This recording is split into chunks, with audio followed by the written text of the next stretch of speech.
comenzamos la tercera de las sesiones de este segundo seminario permanente que está organizado por 3 grupos de investigación.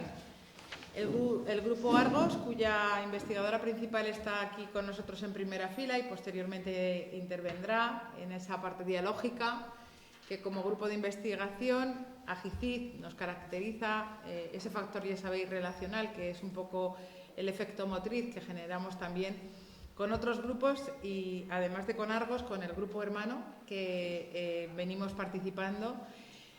Su investigadora principal está llegando ahora mismo en taxi y se unirá con nosotros próximamente para la segunda parte del coloquio. El grupo es MEMIU, de la Universidad Nacional de Educación a Distancia de la UNED.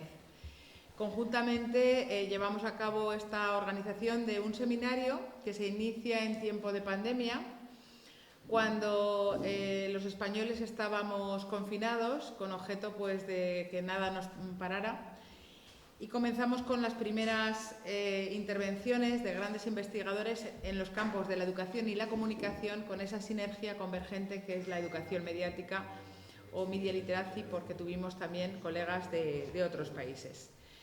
En este caso nos acompaña, tras haber tenido una conferencia previa de Paulo Granata, como saben, uno de los seguidores del gran Marshall McLuhan de la Universidad de Toronto, y también la conferencia mantenida e impartida en este caso por Gabriel Kaplun, el hijo de Mario Kaplun, del gran educomunicador. Y hoy tenemos la gran suerte de contar con otro invitado de excepción. Aquí en la sala se encuentran 2 compañeros buscando una ventana porque tenemos bastante temperatura. También lo digo por si en cualquier momento nos da una lipotimia, que sepan ustedes el contexto del momento.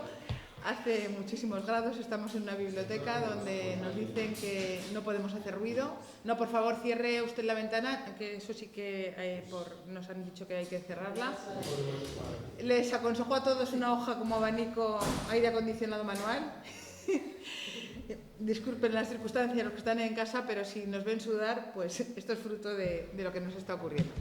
Bueno, decía que Rafael Repiso Caballero es otra de las voces más importantes ahora mismo en el panorama investigador internacional. Alguien que imparte conferencias en distintos países. De hecho, su agenda está tan poblada que ha encontrado un hueco, cosa que le agradezco muchísimo. Y yo voy a comenzar con una especie de homenaje a alguien que él sigue y que supone un gran referente y que es nuestro personaje más emblemático de la Universidad de Zaragoza, Santiago Ramón y Cajal, que dijo así: aun en las ciencias más perfectas nunca deja de encontrarse alguna doctrina exclusivamente mantenida por el principio de autoridad. Y es que Rafa Repiso es un autoritas en su materia. Es alguien que desde un inicio y de una manera muy hábil supo hacerse un hueco importante dentro de la implementación de la metodología de investigación a ciencias próximas dentro de las ciencias sociales. En este caso, la ponencia, el título elegido ha sido Sociometría, una aproximación diferente al estudio de la realidad social. ¿Por qué ha seleccionado este título? Para nosotros ha hecho una ponencia ad hoc, fruto de esa convergencia entre la educación y la comunicación, que son los grupos que estamos organizando este evento. Ha querido traernos un modelo de investigación para que nos sirva para nuestras investigaciones, con lo cual también agradecerte esa especificidad, esta exclusividad, esta primicia que nos vas a aportar. Además, también ese carácter de autoritas le viene dado por su gran refrendo curricular.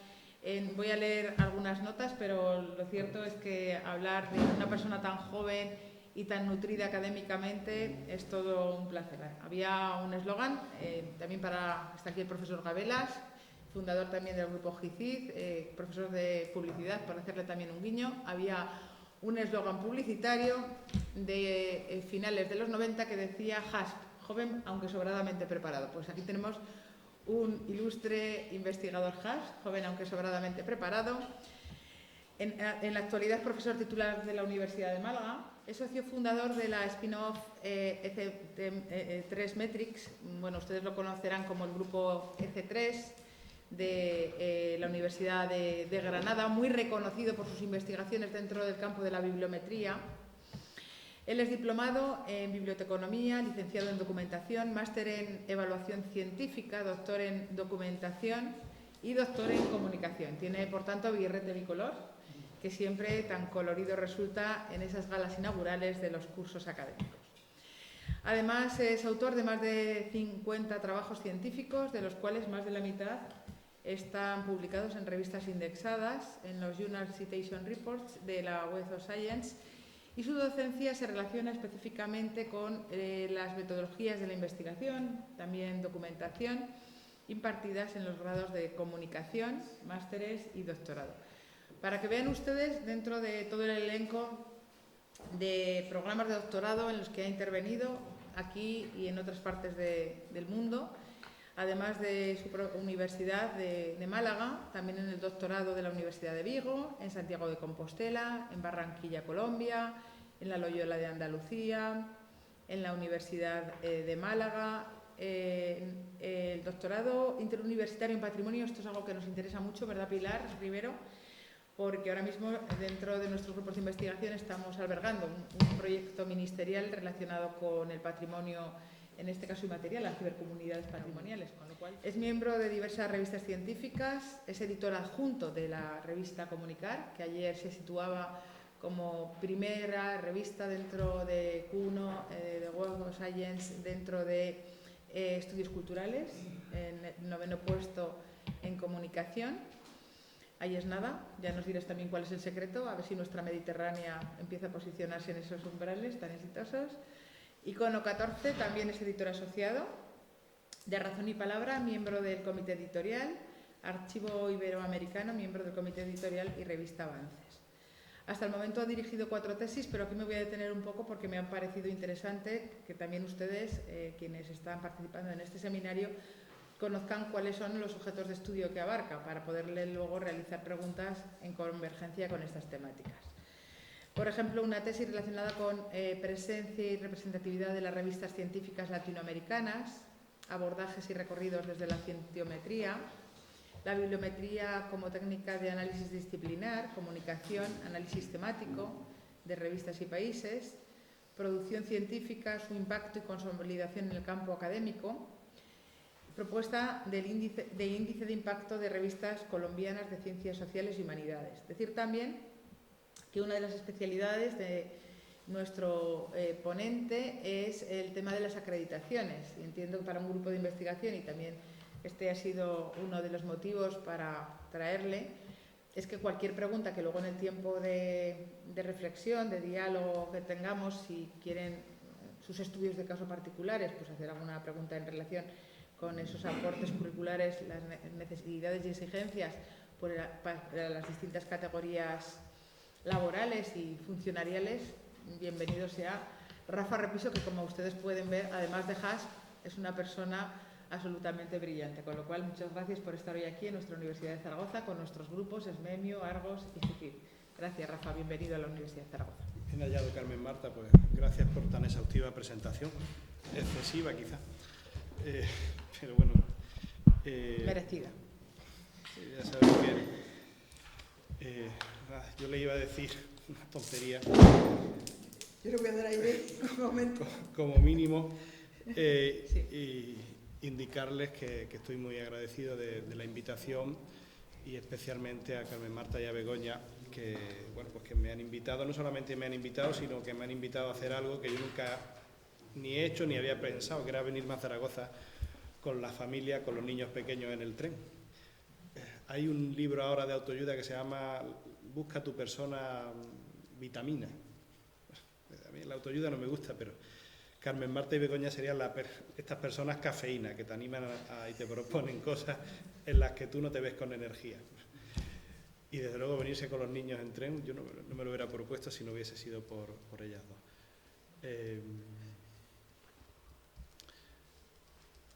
Vale, vamos a hacer voy a compartir la presentación y vamos a ir rápido porque tenemos mucho de lo que hablar. La idea de la aproximación sociométrica no es aproximarse a las características individuales de las personas, de los objetos de estudio, sino más bien cómo los objetos de estudio se relacionan entre sí y cómo a través de esas relaciones se generan estructuras y cómo a través de esas relaciones fluye información y cómo a través de esa información que fluye los objetos cambian, ¿de acuerdo? Hay por simplificar mucho, un par de síntesis de que sería la sociometría, pues sería el conjunto de métodos para estudiar los aspectos relacionales de las estructuras sociales, o esta de Freeman, que me gusta más, que serían las técnicas basadas en sacar a la luz patrones de interacción entre las personas. ¿De acuerdo? Porque nosotros sabemos que la estructura afecta al individuo, y lo sabemos porque socialmente este conocimiento lo hemos tenido siempre, ¿no? Sabemos que un jefe de una empresa se parece a un jefe de otra empresa de otro país, porque de alguna manera ambos, al estar dentro de unas estructuras parecidas y ocupar posiciones similares, eso les genera unos condicionantes en la forma de trabajar, ¿no? Porque además podemos estudiar individuos, pero podemos trascender a los individuos para estudiar otro tipo de fenómenos como las relaciones que existen entre las empresas, ¿no? Para ver, por ejemplo, el fraude fiscal que hay entre las empresas, los intercambios de pagos y demás. Y además sucede algo muy significativo, que desde que existe Internet cada vez tenemos más información relacional que nos permiten estudiar masivamente las relaciones, ¿no? Esta técnica, la sociometría, que también se le llama análisis de redes sociales, esta técnica que actualmente se está utilizando mucho en el contexto de Internet, porque Internet guarda muy bien la relación que hay entre las personas, pero es una técnica que surge a principios del siglo XX, ¿de acuerdo? Y que, como veremos,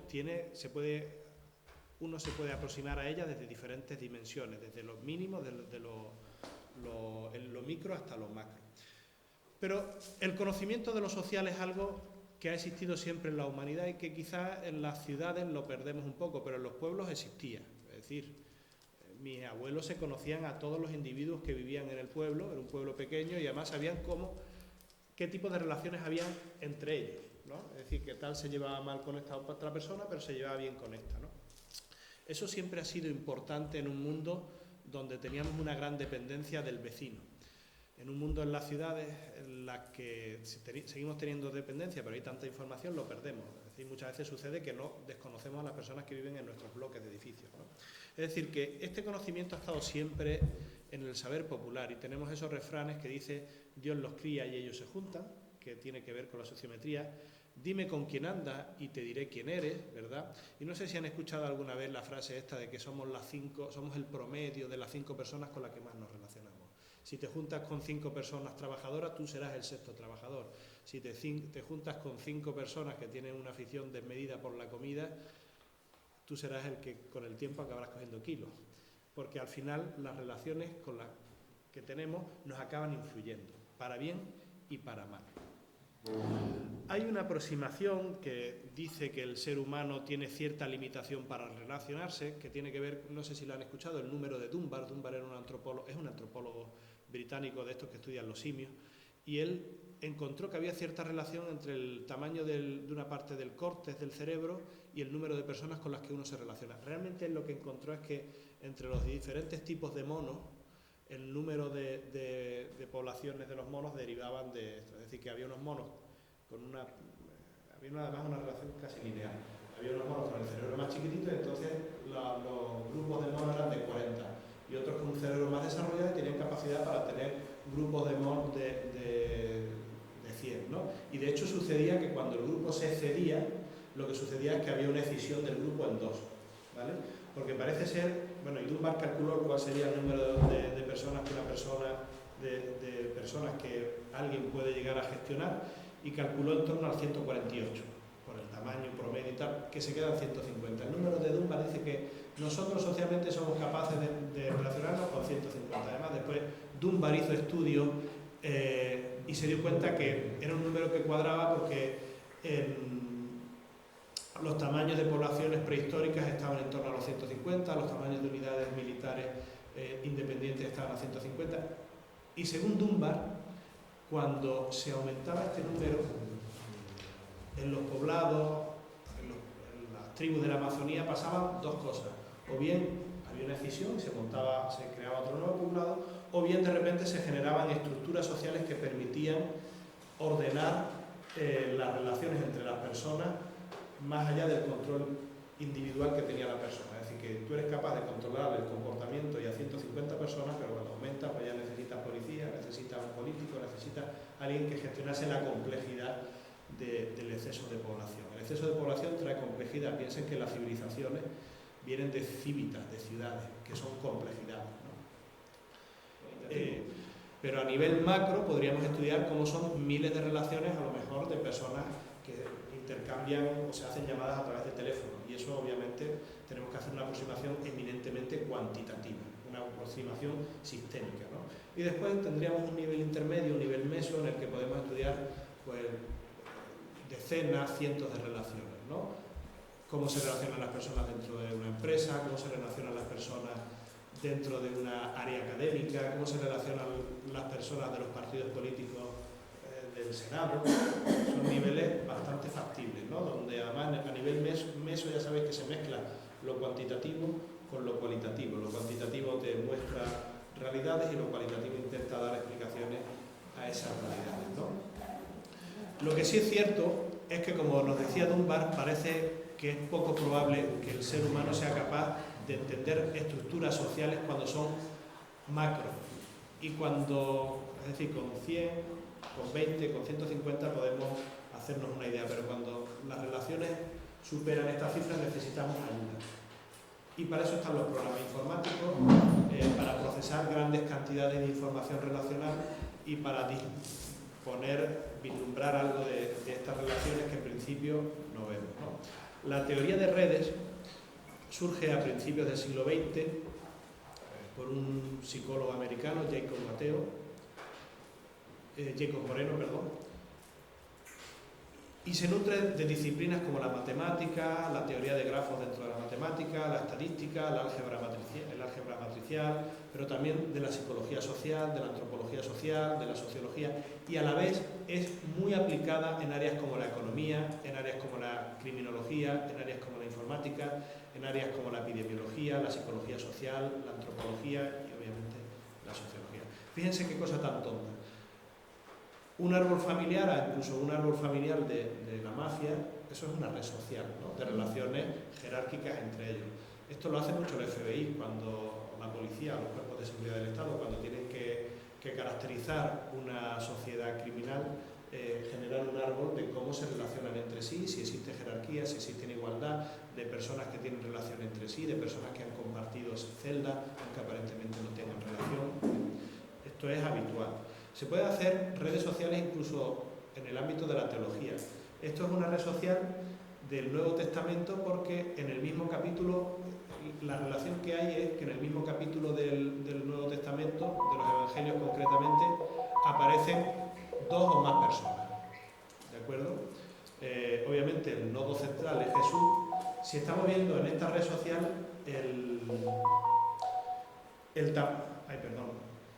ustedes no están viendo nada porque yo se suponía que tenía que ir con los dos a la vez. Disculpen. Si ven esta red social, estamos viendo que el nodo central de la red sería Jesús, el tamaño implica el número de apariciones, pero estaríamos viendo otros personajes que aparecen en el Nuevo Testamento. Se puede hacer redes sociales aplicadas a la religión. Unas colegas mías de la UNIR hicieron las redes sociales entre escritores del siglo de oro español, por el intercambio de correspondencia. No, yo voy cada uno. Obviamente en epidemiología se pueden hacer redes sociales. Esta es una red social en que las relaciones, los nodos serían personas, ¿de acuerdo? Las relaciones, las líneas serían las relaciones. Y que exista una relación o no implica simplemente que han mantenido relaciones sexuales. Fíjense que los nodos están caracterizados por una G, una T o nada, ¿no? Cuando tenemos una G significa que la persona tiene gonorrea. Cuando tenemos una T significa que la persona tiene clamidia. Con lo cual, para la detección de enfermedades, y bueno, nosotros venimos del COVID, de esto, fíjense lo interesante que es. Díganme, esta persona de aquí, a ver si puedo... Esta persona de aquí, ¿a qué piensan que se dedica? Prostituta. Sí. Se dedica a la... Sí, sí, efectivamente, se dedica a la prostitución, claramente, lo vemos, ¿no? Y de aquí entendemos lo importante que es identificar para la prevención y para cortar estas enfermedades, identificar cuáles son los grandes transmisores. Aquí claramente podemos identificar los grandes transmisores y aparte podríamos identificar los promedios de relaciones sexuales, podríamos identificar el valor dentro de esta red de cada persona y también podríamos identificar las tendencias, ¿no? Lo cual es muy interesante, ¿no? Y esto es súper útil.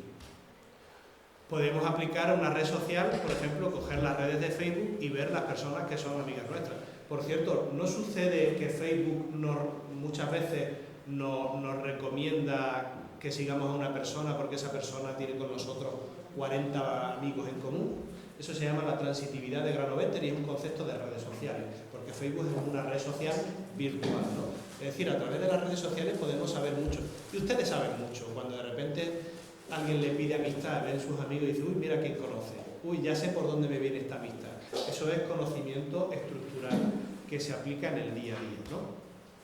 O, por ejemplo, la política. Este es el Congreso 110 de los Estados Unidos, en el que se debatió si el cambio climático es real y en primer lugar, si el cambio climático es real y en segundo lugar, si el cambio climático era debido al hombre, ¿no? En azul son todas las líneas de conversación en las que la gente estaba de acuerdo, que son mayoría. En rojo, en las que había discrepancias. Los nodos se representan a personas o a instituciones. En color rojo, los republicanos. En color azul, los demócratas. Y después las universidades estaban en otro color.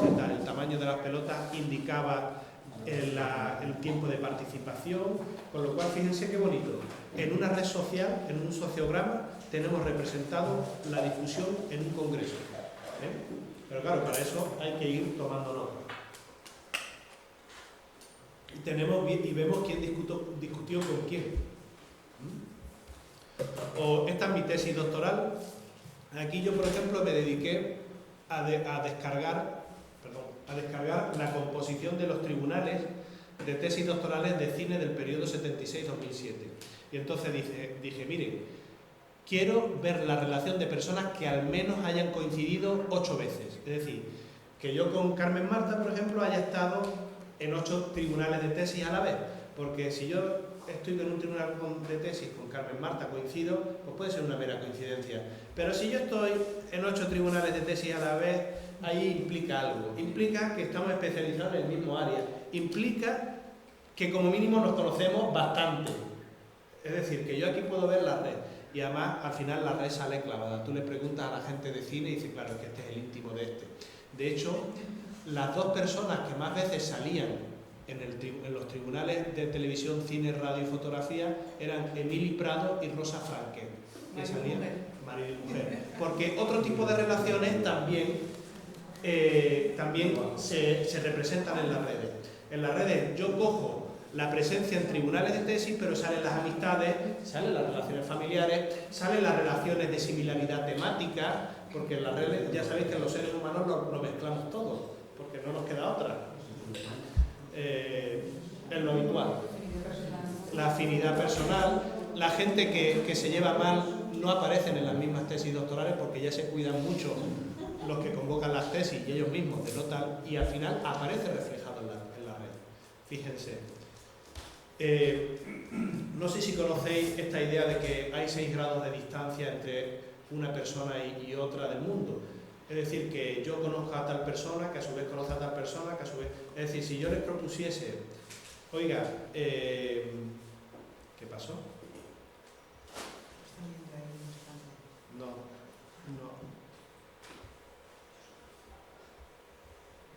Se me fue... A ver.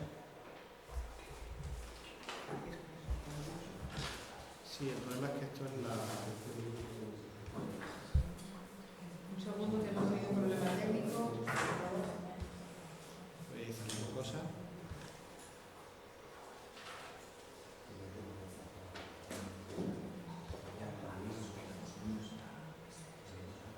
Dicen que si podríamos poner para ver la presentación, que solamente ven la ponente. Ah, perdón. Qué mal. Discúlpenme, pensaba que la estaban viendo todas.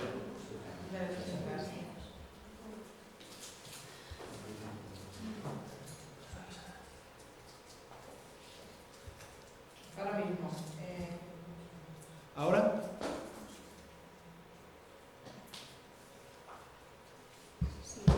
Ahora ya se ve, ¿verdad? Si quieres hacer mención. Bueno, estas son las redes anteriores. La red de Jesús.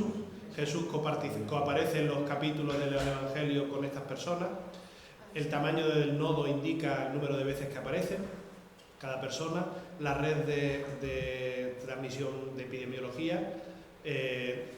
Los enlaces son relaciones sexuales y vemos que unos tienen gonorrea, otros tienen clamidia. Las redes de Facebook, las redes en las que podemos visualizar un debate en un congreso, en azul la gente que está a favor, en rojo la gente que discute. La red de mi tesis doctoral, de tribunales de tesis de cine en España, del año 76-2007. Y bueno, estos serían los 6 grados de diferencia. Si yo les dijese a ustedes, díganme con quién contactaría para poder llegar al Papa de Roma, pues seguro que ustedes dirían, bueno, si yo le tengo que hacer llegar una carta al Papa de Roma, se lo mandaría al cura de mi parroquia. Ah, no, que conozco al obispo. Pues directamente se lo mandaría al obispo y que el obispo se lo hiciese llegar al Papa, ¿verdad? Todos pensamos, todos nos hacemos esta visión de cuáles son los tramos que tendríamos que hacer para llegar a otra persona. Bueno, pues eso. Stanley Milgram hizo un experimento, hay una obra de teatro que es 6 grados de diferencia, de distancia, y Stanley Milgram, que es este sociólogo que hacía muchos experimentos, hizo un experimento para ver cuántas personas había en medio entre la costa este y la costa oeste de Estados Unidos, ¿no? Y le mandaba una carta y se supone que en el experimento llegó a decir que sí, que efectivamente se cumplían que había 6 grados de distancia, es decir, 5 personas en medio entre nosotros y cualquier otra persona. Lo que os tengo que decir es que ese experimento tenía muchos fallos y tampoco científicamente podemos demostrar. Pero lo que sí quiero que piensen es que nosotros socialmente pensamos en qué distancia hay entre alguien a quien nosotros queremos llegar y nosotros, ¿no? Y siempre optimizamos, oye, si yo quiero que el rector de la universidad le llegue mi queja, esto lo tengo que hablar con esta persona, este sería el camino más corto. Y eso es pensamiento social, eso es pensamiento sociométrico. Miren, el análisis de redes surge en Estados Unidos en una escuela de chicas, porque en una residencia universitaria, a principio del curso escolar, 14 niñas de la noche a la mañana se escaparon, se fueron a sus casas, y eso era algo raro, ¿vale? Esta residencia tenía estaba dividida como en 4 torres, ¿no? Y entonces parecía raro, porque lo normal es que se te fuesen a principio de curso 1 o 2, pero 14 era algo excepcional. Y Jacob Moreno, que era un sociólogo, un psicólogo que trabajaba en la residencia, se dedicó a dibujar a ver si estas chicas habían tenido relación entre sí. Y lo cierto es que sí, lo cierto es que él se dio cuenta que entre las diferentes torres, de alguna manera se había viralizado el malestar de las chicas por estar en la residencia y por estar en esa universidad, se habían contagiado, aunque en principio no habían tenido mucho contacto, pero habían tenido un contacto suficiente donde una había generado malestar a otra y al final en conjunto se habían ido 14 chicas que estaban en la misma residencia viviendo en 4 edificios diferentes. Y Jacob Moreno hizo este primer gráfico, que es uno de los primeros gráficos de la sociometría, ¿no? Y a partir de ahí empezó a desarrollar sus teorías sociométricas. Vamos a ver ciertos conceptos teóricos. Lo fundamental para hacer un estudio sociométrico es el identificar un elemento relacional que cumpla dos condiciones. La primera, que sea registrable, que podamos registrarlo de alguna manera. Y la segunda, que tenga un significado y un sentido, ¿de acuerdo? Que per se tenga sentido o que represente de alguna manera a otros elementos que tengan sentido. Miren, yo registré la copresencia en tribunales de tesis porque yo pensaba que cuando la copresencia se daba en gran medida eso significaba que compartían especialización, ¿vale? Es decir, un significado que a la vez representaba a otro. Bueno, pues puede ser de todo tipo, redes sociales de parentesco, de filiación, de hermandad, redes sociales jerárquicas, tal persona es jefe de tal, que a su vez es jefe de tal, o tal persona es alumno de tal persona, que a su vez es alumno de tal persona, y podemos reconstruir la genealogía académica de la construcción de un área, que también es muy bonito, o tal persona es aliado de tal y es enemigo de tal, o podemos hacer redes sociales de afectividad, tal persona odia a esta persona o ama a esta persona. ¿Cómo se hacen las redes de afectividad? Pues se le puede preguntar a la persona, pero también podemos llevar un registro de los regalos que se hacen la gente. Entonces, pues entendemos que hay afectividad, ¿no? O algo tan simple como tal persona conoce a tal persona, es tan feliz como tal persona, o tal persona cita a esta otra persona. Y si yo académicamente estoy citando a esta otra persona, me estoy reconociendo que yo intelectualmente me nutro un poco de él. Y si lo cito mucho, me nutro mucho. Podemos hacer redes de todo tipo. O podemos hacer redes de flujo. Hay un intercambio de dinero. O podemos hacer redes de flujo de intercambio de correos electrónicos. O podemos hacer redes de flujo de intercambio de recursos o de ideas. Una cita no deja de ser una red de una idea o de una información. O podemos hacer redes de interacción, tal persona tiene sexo con tal persona, o habla con tal persona, o ayuda a tal persona, o golpea a tal persona. Esto de golpear a lo mejor en una cárcel, se puede hacer una red de tal, ¿no? O redes de localización, tal persona ha coasistido a una charla con esta persona. A lo mejor una coasistencia no significa mucho, pero cuando la coasistencia es de 5, pues ya tienen ahí un valor tal, ¿no? De hecho, esto es lo que hace la policía cuando hay robos de gasolinera. Lo que buscan es personas que hayan estado en los repetidores de teléfono, en la gasolinera de Zaragoza, en la de Tudela, en la de Calatayud, a la misma vez, en el mismo momento. Y dicen, qué casualidad. Y ahí es cuando empiezan a identificar a los ladrones. Dicho de otra manera, cuando tengan que hacer algo malo, déjense el móvil en casa o déselo a su señora que se lo pase por la ciudad. Redes de filiación, mil motivos. Tenemos que buscar un elemento que nos permita hacer una red y que eso tenga significado. Miren, las redes se pueden representar de 3 maneras diferentes. La primera y más normal es una red, representar la red en una tabla. Pedro y María, 1 significa que son amigos. Pedro y Antonio, 1 significa que son amigos. Pedro y Laura, 1 significa que son amigos. Y donde no hay relación, no se pone nada, ¿eh? Esta misma tabla, una tabla unidireccional, es lo habitual para cargar los datos en los programas informáticos que nos hacen redes. Pero incluso después con esta información podemos hacer una matriz n por n, donde tenemos el mismo número de filas que el mismo número de columnas. Vemos que Pedro y María en la matriz tienen información valor 1 y Antonio y Pedro información 1. Es la misma información, ¿de acuerdo? Que sepan ustedes que lo que ven en la tabla 1 y lo que ven en la matriz, que es la tabla de matriz, es lo mismo. Pero lo más habitual, lo más intuitivo, es generar un grafo, también llamado sociograma, que es una red social donde ya eso se ve de una manera normal. Fíjense cómo de un golpe, de un vistazo, estamos viendo aquí el grupo de amigos, cómo se relacionan entre sí y quién es amigo, ¿verdad? Mucho más interesante. Pero se puede hacer de las 3 maneras. Lo normal es que la carga de datos se haga en una tabla unidireccional y después se represente gráficamente. Este sería un sociograma. He cambiado los nodos por personas, porque los sociogramas también podemos poner pequeñas personas, o si fuesen mujeres podríamos poner un icono de mujer, o si fuese una empresa podríamos poner un icono de una casa. Esta es una red que tiene 18 nodos, 18 personas, ¿de acuerdo? Esas 18 personas están conectadas por 19 relaciones, ¿de acuerdo? Hay 2 grupos y después hay un actor aislado. ¿Ves ese que pone nodo aislado? Pues esa persona no está relacionada con nadie. Hay 2 grupos. Un grupo es una red donde al menos hay una conexión que permite conectar es decir, que aquí no vemos donde veis enlace puente, pues significa que todo ese nodo está relacionado entre sí, pertenece al mismo grupo. Y después aquí tenemos un grupito de 3 personas, ¿vale? Que están relacionadas débilmente, ¿de acuerdo?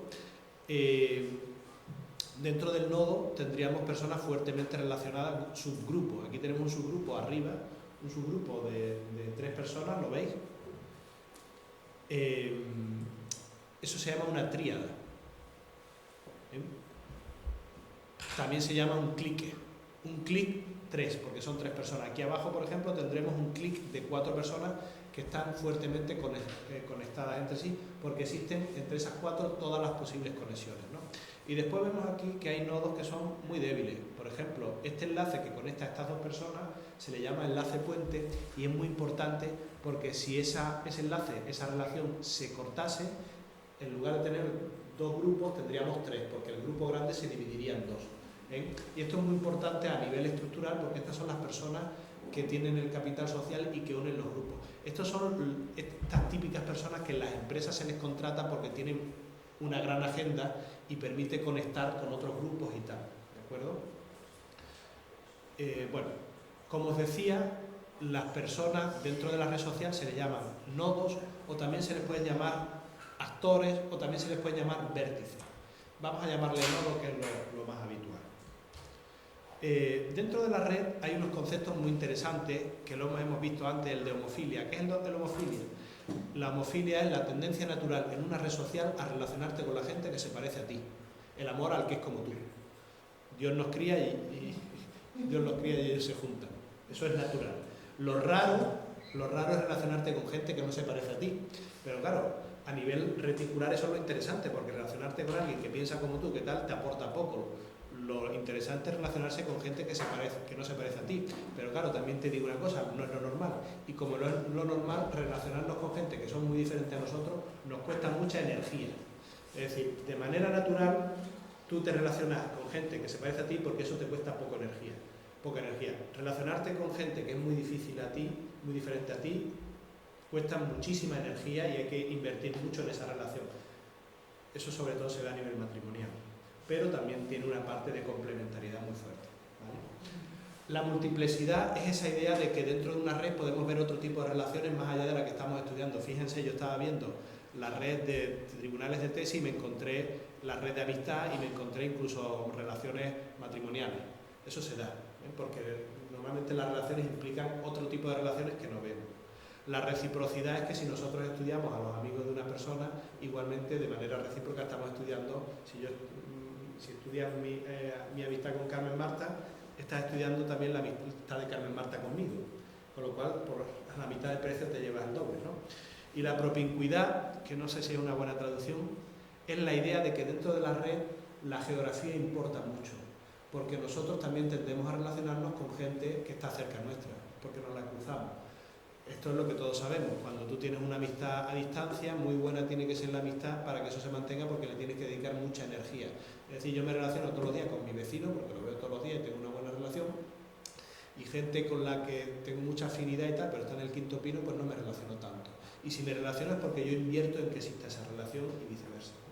Esos son conceptos que en la red son importantes. Bueno, diámetro de la red. Cuando existe una red de nodos entrelazados, el diámetro es la mínima distancia que hay entre los dos puntos más cercanos, ¿de acuerdo? En este caso, entre Lisa y John, que son, bueno, aquí los dos puntos más lejanos son Lisa y John y Lisa y Bob, pues la mínima distancia, el tamaño de la red será 1, 2, 3, 4, tamaño red, tamaño 4, ¿eh? ¿Por qué? Pues porque la mínima distancia es 4, la máxima distancia es 4, perdón, la distancia mínima entre los dos puntos más alejados es 4. Simple. La densidad de la red es otro concepto que te viene a decir, pues en una red posible donde la máxima densidad es donde todos los actores de un grupo se relacionan entre sí todos. Entonces, ¿cuál es la densidad de la red? Es un cálculo muy simple. Calculamos cuál sería la máxima densidad y la dividimos por la densidad que tenemos y nos da el porcentaje, ¿no?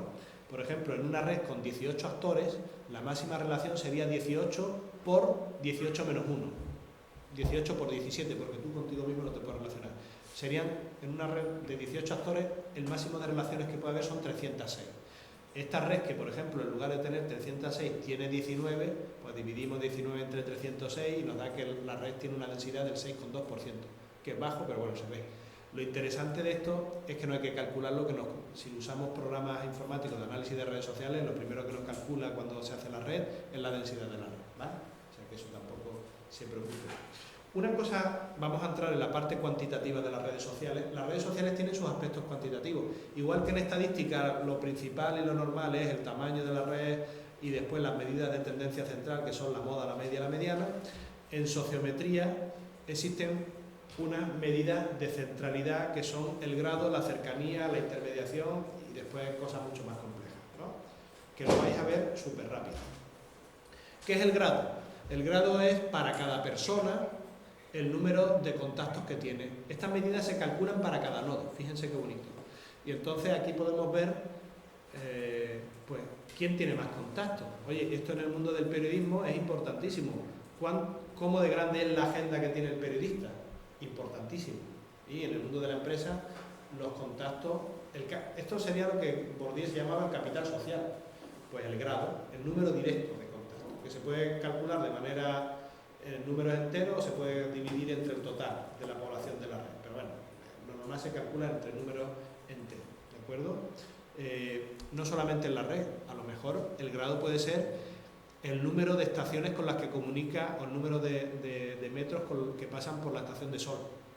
Sabemos que la estación de Sol de Madrid de metro es muy importante porque es la que pasa más líneas, ¿verdad? Pues eso es muy importante. Y eso tiene consecuencias como ¿qué? Pues como que el metro cuadrado en Sol sea el más caro de Madrid, por la hiperconectividad que ofrece.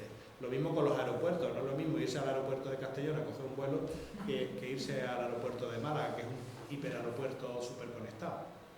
Eso tiene... La intermediación es algo más avanzado. La intermediación es la capacidad que tiene un nodo para intermediar entre las relaciones de otras personas. Oye, te pido un favor, tú que conoces al rector, a ver si puede estar. Eso es la intermediación y lo calcula la red. En una red simple lo podríamos calcular nosotros, pero normalmente lo calcula los programas informáticos porque tienes que calcular todas las relaciones posibles que se pueden dar, de hecho que se dan, y el valor que ocupa el nodo en cada una de esas relaciones, ¿no? Entonces, por ejemplo, nosotros estaremos de acuerdo que en este caso Liz es muy importante porque Liz intermedia entre todas las relaciones que hay entre Allen y Lisa con el resto del conjunto, ¿verdad? Y no hay manera de que Liz y Allen entren en relación con las otras personas si no es pasando por Liz, entre Allen y Lisa pasando por Liz y viceversa. Por eso, si se calculase, Liz tendría un valor más elevado. Sería 0,30 y algo y tal, donde uno es 100% y demás. Y esto es muy, muy importante. Esto es el capital social. Hay gente que trabaja en las empresas simplemente para poner su agenda. Y son muy listos porque ellos intermedian, pero casi nunca presentan a las personas. Porque si tú le presentas al otro, ya no intermedian entre ti, sino que ellos se comunican sin tu ayuda, ¿no? Esto sucede. O después otra cosa muy interesante que es la cercanía. La cercanía es que tú, aunque estás conectado, aunque a lo mejor de ti no dependen muchas personas, pero estás conectado con un punto muy central. Os voy a poner un ejemplo muy simple. La estación de Sol es una estación que tiene un gran grado, muchas redes. Pero hay una conexión cerca que es la de... ¿cómo se llama donde está el teatro de Lina Morgan? Latina. La estación de la Latina, por la estación de la Latina solo pasa un metro, ¿verdad? O sea, que tampoco es que pase. Pero la estación de la Latina está a una sola estación de Sol. Con lo cual, vivir en la Latina es un buen sitio. Por su cercanía con el resto de la red. De hecho, la idea es que la cercanía es la posición que tiene un nodo dentro de la red que le facilita moverse dentro de la red o contactar con el resto de la red con poco esfuerzo. Me da igual que la Latina, es decir, yo por ejemplo puedo ser una persona sin amigos, pero tengo uno, muy bueno, el rector. Y gracias al rector yo me muevo dentro de la universidad. Pues ese sería un valor. Yo no tengo mucho grado, yo no tengo intermediación porque no tengo tal, pero conozco a uno importante. Tengo cercanía con alguien que está en el centro de la red universitaria, con lo cual tengo cercanía, ¿vale? No es lo mismo. Lo ideal es que tú tengas un alto grado. Lo ideal es que tú destaques si te quieres mover en la red. ¿Perdón? Disculpe, ¿podría estar pasando? No, es que hay muchísimo calor en la de los pueblos. Es que estamos haciendo todo el trabajo de la biblioteca en las dos plantas inferiores porque se hizo totalmente toda la charla. O sea, no se podrían hablar como abajo para que les pongan aire acondicionado porque hace calor, pero es que las dos plantas de abajo se oye la charla está teniendo aquí. Sí. Gracias. Bueno, y no vamos a entrar en otros indicadores como el Eigen Factor, que no es mucho más complejo. El Eigen Factor, por cierto, es el indicador El PageRank de Google, este que hace que una página esté por delante de otra, tiene que ver con el Engine Factor, que pondera.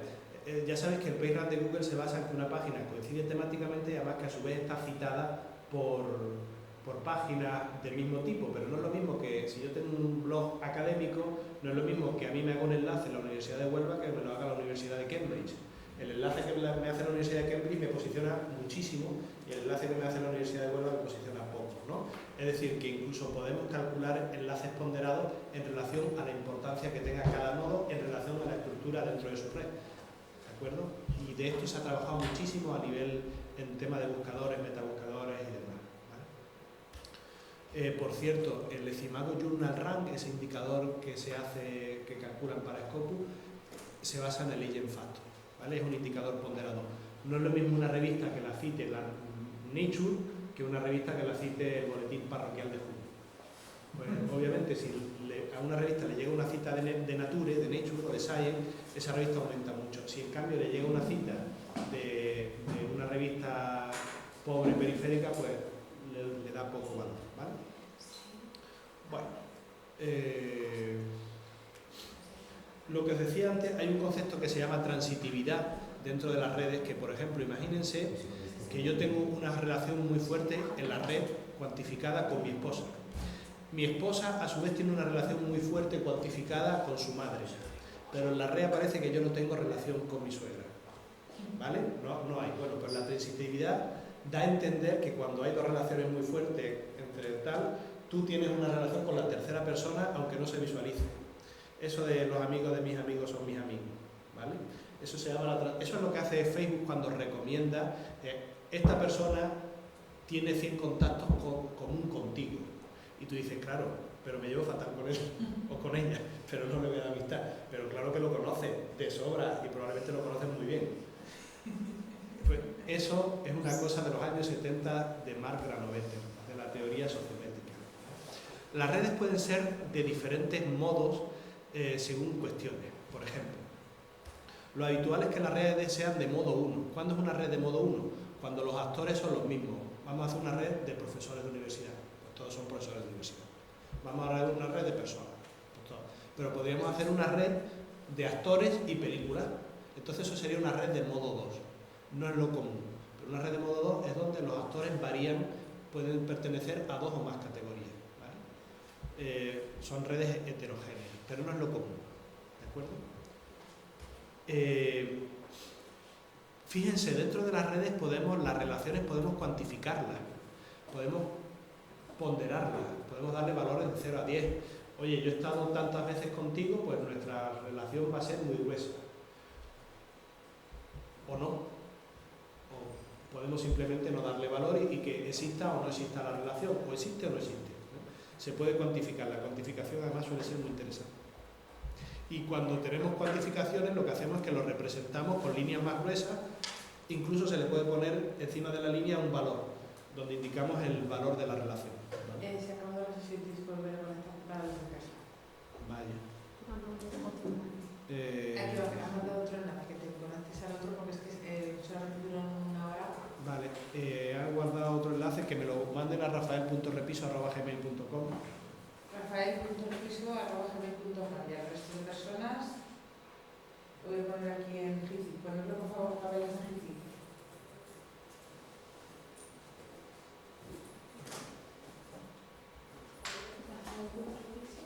Ponerlo en Gifi. ¿Cómo es de la dirección? ¿La puedes repetir, Rafa? rafael.repiso@gmail.com.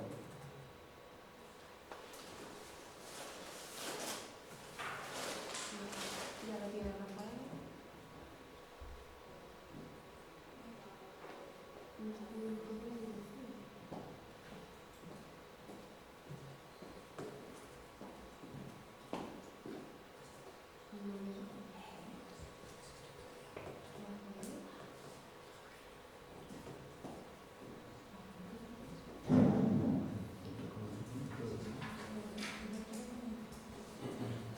Rafael.repiso @gmail.com.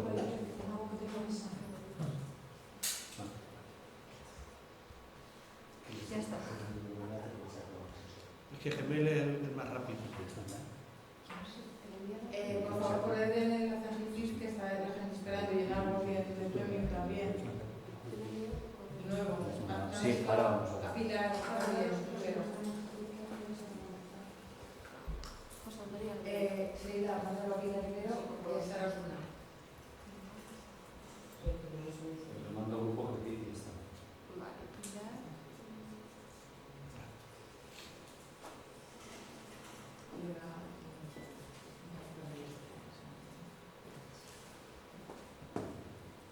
Ya está, Sara, mira, aprovechamos. Es que se ha desconectado. Sí, para luego. Ya está, ya tenéis.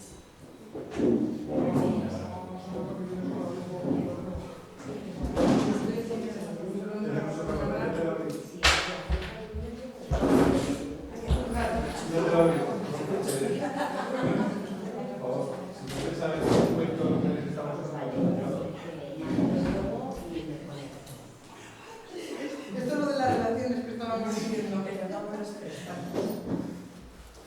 Ya se deja. Ya está. Vale.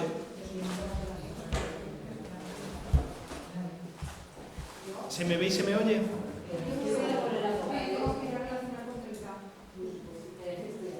¿Se ve y se oye, verdad? Perfecto.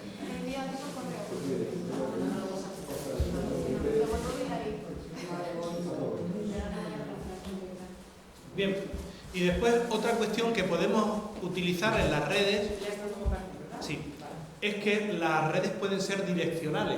Es decir, una red de amistad es recíproca, no hace falta poner una flecha.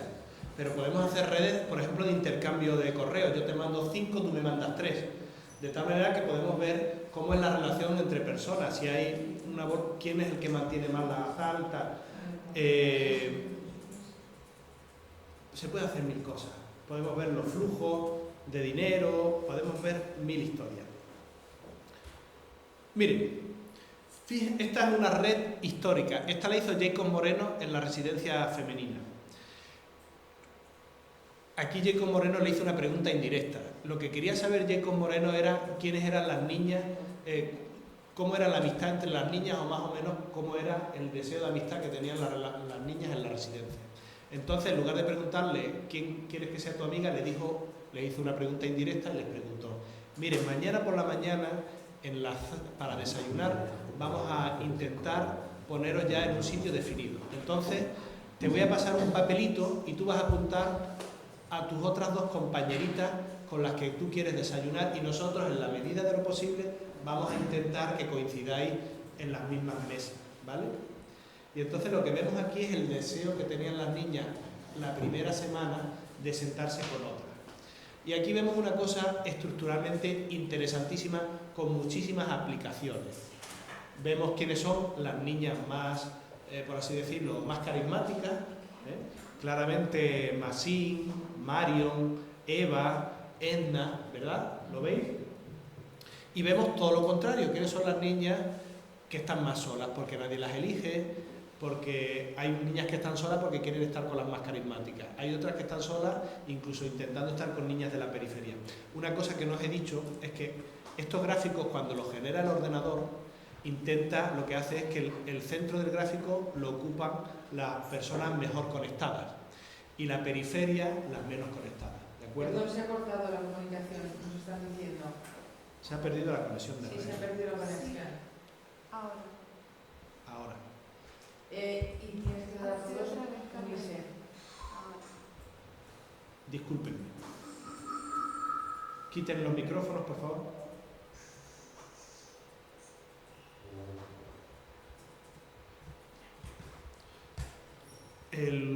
Volvemos a verlo, ¿verdad?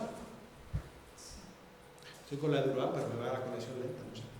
Sí, a mí también. Bueno, lo que digo es que aquí vemos una estructura del deseo que tenían las niñas para desayunar en una residencia. Les preguntaron a las niñas con quién quieren desayunar y márcame la opción 1 y márcame la opción 2 y en la medida de lo posible lo podemos ver. Y aquí lo que vemos son muchas cosas muy interesantes. Por ejemplo, si yo soy el psicólogo de la residencia y quiero prevenir las niñas que las niñas se vayan, pues a lo mejor lo primero que tengo que hacer es irse a buscarme las niñas que todavía en la primera semana no tienen amiguitos, o amiguitas más bien. Pues a hacer una consulta con Ela, con Irene, con Ruth, que son aquellas que eligen a otras niñas, pero a ellas no las eligen nadie, ¿vale? Pero esta información estructural es genial, porque además ya vemos incluso grupitos. Imagínense que yo me dedicase al mundo de la noche. Activa el micro, por favor, Rafael, que no te están oyendo. Joder, aquí no lo dejo nada. Perdonad. Imagínense que yo me dedicase en esta red al mundo de la noche. En esta red lo que estamos viendo... Carmen, baja un poquito de luz. Sí, en esta red lo que estamos viendo es el deseo que tienen las niñas para ser amigas de otras. La primera opción y la segunda opción para sentarse en el comedor, ¿vale? Imagínense, vamos a hacer un pensamiento estructural, que yo me dedico al mundo de la noche y lo que quiero es contratar en esta residencia a 2 niñas para que me vendan entrada. ¿A quién contrataría? ¿A quién? Dime las 2 niñas. A Frances y a Marta. Eva Marión. No. Solo voy a contratar a 2 niñas. ¿Por qué a Eva y a Marión no? Porque están muy cerca y comparten el mismo capital. Yo necesito con 2 llegar al mayor número de personas en la red. A Eva y a Adel. Entonces, efectivamente, tendríamos a Eva y Edna podría ser una buena combinación, tendríamos los grupos. Eva y Adel, más o menos, ¿eh? Tendríamos que ver el capital social y ver que no se solapasen entre ellos. Y entonces nuestra opción sería la más adecuada. De hecho, esto es lo que hacen en los partidos políticos cuando tienen que sacar un líder, quieren un alcalde y dicen, bueno, yo tengo que buscar a los concejales. ¿Y qué concejales van a ser? ¿Los mejores? No. Van a ser los que me garanticen el mayor número de votos dentro de la elección del candidato. Y entonces van buscando, mira, voy a coger a este porque con este grupo me llevo 20 personas que los votan y estos otros y tal. Y no cogen a 2 personas que estén en el mismo grupo porque se repiten, ¿no? Esto es pensamiento estructural y lo tenemos todo. Pero cuando lo tenemos visualizado, tenemos más información y el pensamiento es mucho más científico, ¿no? Porque al final esto es una aproximación científica a la realidad social. Pues tenemos un método científico para estudiar este pensamiento científico. Dinámicas para generar redes hay muchísimas. Pues que cojamos los datos, casi todo el mundo lo que hace ahora es coger los datos de Twitter. Pero hay muchísimas. Cojamos datos en los que aparezcan relaciones sociales o podemos hacerles cuestionarios a las personas. Le puede decir una persona imagínate que la semana que viene cumple años y organiza una fiesta. ¿A quién te gustaría invitar a la fiesta? Y las personas tal te darían su dinámica social más o menos. O imagínense en un departamento que nos dedicamos a descargar todos los proyectos del Plan Nacional y entonces ya tenemos los grupitos ahí, porque una cosa son los grupos de investigación y otra cosa son los grupos de trabajo. Ya sabemos que por desgracia no suelen coincidir, ¿no? Pues o podemos cogernos los artículos científicos de la gente y decir, oye, todos los coautores de un artículo vamos a generar relaciones entre ellos, que esto se hace mucho, ¿eh? Pues ahí tendríamos la estructura de trabajo y podríamos ver cómo evoluciona a lo largo del tiempo. Es decir, tenemos que pensar dinámicas, y esto se hace, y esto lo hacen en muchos sitios. Podría contar unas cuantas anécdotas militares, pero como no hay muchas redes. Aparte, es que en el análisis sociométrico podemos incorporar muchas más relaciones, muchas más variables más allá de la relación, y podemos ponerlas en valor, porque nos da para eso. Es decir, el tamaño de los nodos puede ser un valor. El color de los nodos puede ser la pertenencia a un grupo, o incluso la forma de los nodos, que uno sea en círculo y otro sea en cuadrado, pueden ser categorías. Podemos trabajar con muchas cuestiones. Esta es una red social de relaciones afectivas, relaciones sexuales entre adolescentes, en un instituto. Los nodos rosa nos están indicando que son chicas. Los nodos celestes son chicos, como los patucos. Y entonces aquí estamos viendo, estas son las típicas cosas que en Estados Unidos las puedes hacer en California, pero no las puedes hacer en el estado de Utah. Tú en Utah no le puedes preguntar porque no te dejan, ¿no? Pero en California sí se lo puedes preguntar a adolescentes. Obviamente, cuando se publica el estudio se hace de manera anónima, los nodos están anonimizados. Esto es la red y esta información es interesantísima. Si hubiese una enfermedad, podríamos ver tal, pero lo curioso es como aquí se generan unas estructuras súper raras. ¿Veis esta estructura de aquí? Esta, un chico que a su vez está con 5 chicas, y estas 5 chicas a su vez están con, cada una con 4, que a su vez están de nuevo con chicos, tal. Yo os prometo que no sabría decir qué es esto, siempre que lo veo, mi hipótesis es que esto es el equipo de rugby con las animadoras. Y entonces el capitán del equipo, con los delanteros, con los defensas, no lo sé, pero de qué demonios da lugar a esta red, a mí siempre me... Tal. Después en esta red hay otra cosa muy interesante, solamente hay una relación homosexual, son todas relaciones heterosexuales, salvo una, ¿vale? Que está, a ver si la encuentro. No, ese no es. Aquí, que está aquí, ¿veis? Es posible que falte información y que los chicos no hayan comentado si las hubiese, pues, bueno, obviamente aquí hay relaciones, porque tú a un adolescente le preguntas y a lo mejor no te dice toda la información, o te dice solo unas pocas relaciones, ¿no? Y entonces, pues por una cuestión del año 2004, tabú, pues no haya salido a la luz más información, ¿no? Pero esta información es muy útil, obviamente, para identificar cómo se generan grupos dentro de un instituto por cuestiones que no vemos y más cosas, ¿no? Para temas de epidemiología, para 1000 cosas. Bueno, y obviamente aquí salen la gente que tiene relaciones sexuales. Los que no tienen relaciones sexuales no salen en la red, están excluidos. Yo no saldría. Que a lo mejor nos sorprende. A mí cuando vi este gráfico dije, yo esto... Porque no eres adolescente, más que nada. Bueno, pero yo pasé por el instituto jugando, haciendo deporte, no estaba en estas cosas. Ni me enteraba de estas cosas, que estas cosas pasasen. Existen, como os he dicho, no os preocupéis por los gráficos porque los gráficos se generan de manera automática. Existen algoritmos para generar gráficos. Fíjense, un mismo gráfico, según el algoritmo, puede ser representado de manera parecida, pero no es exactamente, ¿no? Aquí yo, por ejemplo, uso mucho el Kamada Kawei, que es de 2 investigadores japoneses que se llaman Kamada y Kawei. En el otro extremo tendríamos el FR, que es el Fusterman-Reingold. Bueno, esto son tonterías. Esto, usando los programas informáticos de redes sociales, te dice, ¿cómo quieres visualizar la red? Y tú le dices, con el Kamada Kawei. De hecho, la idea de esta visualización es lo que os decía antes. Los muy conectados aparecen en el centro y los poco conectados en la periferia. La idea de estos gráficos es tratar de emular las fuerzas gravitacionales de atracción y repulsión. Es decir, que conforme más te parezcas a alguien, más cerca aparezcas en el gráfico, y conforme menos te parezcas a alguien porque no tienes conexión ni directa ni de manera indirecta, más alejado, ¿no?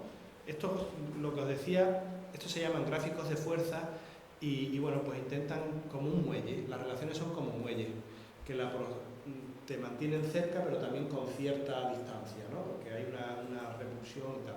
Pero son gráficos imperfectos, ¿vale? O sea que la distancia es orientativa, pero no es una distancia calculada, ¿de acuerdo?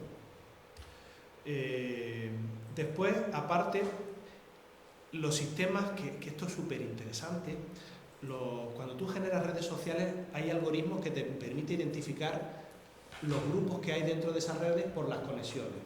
Es decir, algoritmos de grupo, algoritmos de clustering, ¿no? Entonces, por ejemplo, tú le das al sistema, a esta red, el sistema la visualiza y le dice, oye, quiero ver si hay grupos. Y el sistema te genera los grupos. Los colores significan que tienen una estructura. Incluso puedes hilar más fino y tú le puedes decir al sistema, oye, divídeme este gráfico en 5 grupos. Tú puedes forzar el número de grupos. Y le puedes decir, oye, el mínimo del tamaño de los grupos tiene que ser de 6 y el máximo de 20. Y él te lo genera. Pero también le puedes decir al sistema, oye, dime de manera natural cuántos grupos hay sin importarme un mínimo y un máximo ni nada, ¿no? Tú simplemente visualízame los grupos que forman parte de las mismas estructuras y el sistema te lo genera. Lo cual esto está genial. Imagínense que ustedes hacen una red social, por ejemplo, de periodistas que se intercambian, se comparten sus noticias en la red y dice, bueno, y muéstrame los grupos. Y te muestra los grupos. Y los grupos salen casi clavados. Casi clavados. Te das cuenta los amigos, te das cuenta la pertenencia a los medios, salen casi clavados. Aparte, como os decía, podéis incorporarle más información a la red. El tamaño puede ser lo que a ustedes se os ocurra. Pueden ser elementos externos. Oye, pues mira, yo quiero que el tamaño sea la edad que tiene el periodista. O quiero que sea el número... lo podéis incorporar desde fuera. O pueden ser elementos estructurales, en este caso son elementos estructurales. Aquí el tamaño responde al grado de intermediación, al capital social, es decir, al número de nodos que están conectados. Eso te lo hace el sistema automáticamente, pero que le podéis meter otras variables. Le podéis meter la variable que os dé la gana. Incluso podríamos hacer cosas mucho más complejas. Las redes muchas veces aparecen muy complejas, con muchas relaciones. Entonces, otra técnica habitual es que cuando una red es muy densa, podemos decirle a la red que nos conste las relaciones con menos significado, con menos valor. Como los árboles. Si ahora mismo vemos los olivos, todos los olivos tienen la misma forma. Dentro de un mes van a desbaratar los olivos, es decir, le van a cortar las ramitas finas que han salido este año y se van a quedar con la estructura, es decir, con las redes de valor. Y entonces, pues te das cuenta de la estructura de la red. Eso es algo que se hace muy habitualmente. Tú coges la red de relación, imagínense, vamos a hacer una red de profesores de la Universidad de Zaragoza y la red es que se intercambian correos. Bueno, pues aparecerá un monstruo. Dice, bueno, pues quiero que me cortes y me elimines las relaciones de la gente que se han intercambiado menos de 10 correos. Y me quedo con los que se han quedado con más de 10 correos. Y entonces de repente el monstruo donde había muchas relaciones, de repente visualiza las relaciones consolidadas de las personas de trabajo. Y entonces ya es una relación que se puede entender, que se puede ver, ¿no? Eso es habitual. Y bueno, ya por último, les voy a explicar los programas informáticos con los que se trabaja esto. Lo normal, como todo en la vida, es que lo más simple es lo que te hace cosas con menos potencia.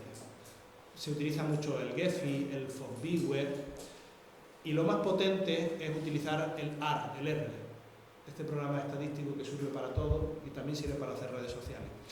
Yo utilizo un programa que es muy potente, es complejo porque es de acceso abierto y además lo hace un profesor esloveno, no es el programa más amigable del mundo, pero es muy potente, que se llama Pajek, que significa araña en esloveno, por esa idea de tejer redes. El Ucinet y el Pajek son los programas más utilizados.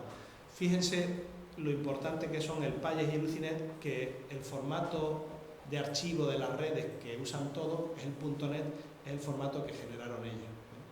Y si tuviésemos tiempo y tuviesen interés, podríamos enseñarles cómo generar programas, redes y tal.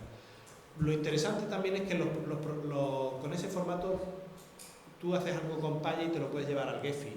Tú haces algo con Pajek y te lo puedes llevar al R. Y lo puedes visualizar con R y hacer cálculos.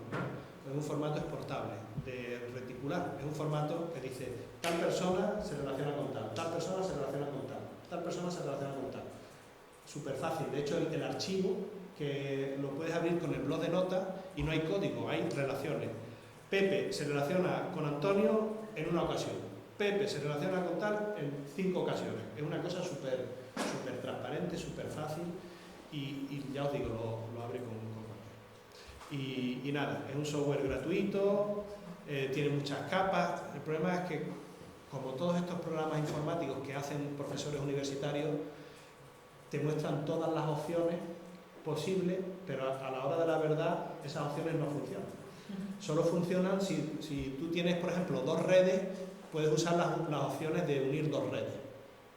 Pero si solo tienes una red, aparecen las funciones de unir 2 redes que pinchas y no das.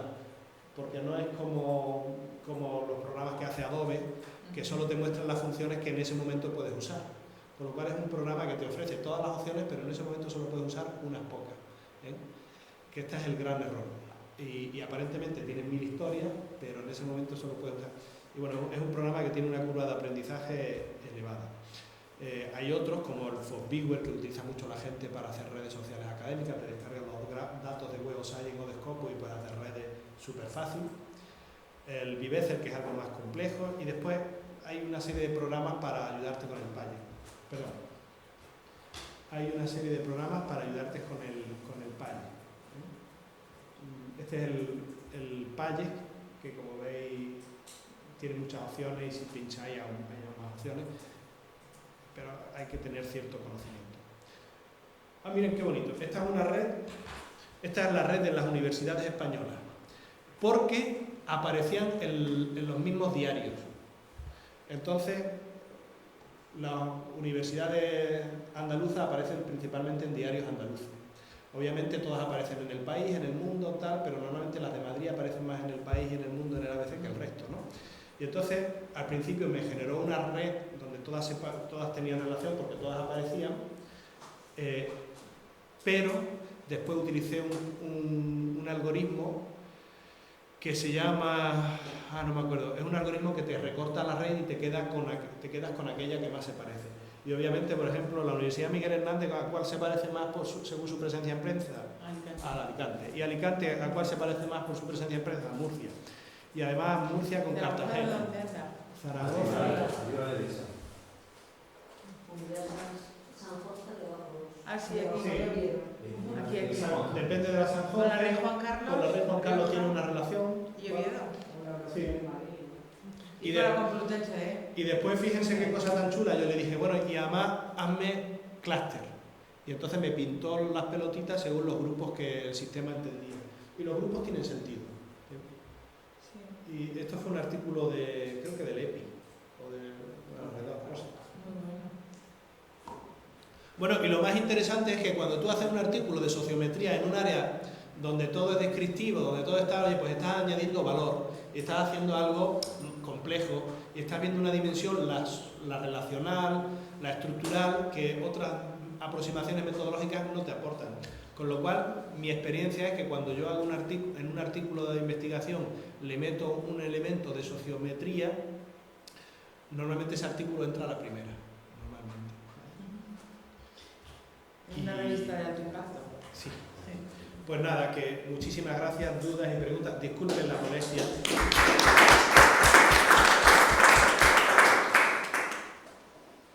Pues la verdad es que para mí ha sido muy interesante. Yo he venido en el tren escuchando parte de la intervención y después en el taxi, que me ha dado una vuelta por toda Zaragoza impresionante. O sea, me parece preciosa esa ciudad y me ha dado la oportunidad de escucharle. El problema está en que como hemos cambiado de URL y no se ha actualizado en las redes sociales, la gente que estaba online, que yo las he seguido en la primera conexión, ahora mismo no están. Y la primera conexión se perdió porque no sé... Como un anillo al río. Efectivamente. Entonces yo creo que vamos a ceñirnos a las preguntas que vamos a tener en la sala, que seguramente obedecerán a las que hubiesen tenido posiblemente. ¿Verdad? Entonces, ¿alguien quiere romper el hielo? Por ejemplo, yo, al hilo de lo último que has dicho, yo te preguntaría qué apuesta hacen las revistas científicas bien endesadas, o sea, vamos a decir, uno conoce que has hecho el estudio, respecto a las investigaciones sociométricas. Las investigaciones sociométricas gustan mucho. Lo que sucede es que ahora hay una cosa que yo le llamo bibliometría paracaidistas de la bibliometría, y es que el programa Foursquare te hace redes sociales sin tener ni idea de redes sociales. Tú le metes los datos y él te genera gráficos. Entonces hay mucha gente que está haciendo, sobre todo para la MDPI y estas cosas, está capturando estas imágenes, las pone en el artículo y ya parece que el artículo está hecho. Y bueno, y no es así, porque hay un componente detrás y hay una parte cuantitativa que no se calcula, hay una toma de decisiones. Ese programa es tan fácil que te lo hace todo, pero el problema que tiene es que tú no tomas de decisiones de ningún tipo, de dónde haces el corte, dónde haces las redes. Es decir, es un programa de visualización muy potente, pero sin aparataje metodológico, con lo cual después es muy difícil justificar. De hecho, es que la gente no sabe lo que ha hecho. O sea, tú le preguntas, bueno, ¿y dónde están los valores de poda? ¿Dónde están los tal? No lo sé, no he hecho el programa por mí. ¿Qué algoritmo de clúster ha utilizado el programa? No lo sé. No hay, o sea, el programa te lo genera todo.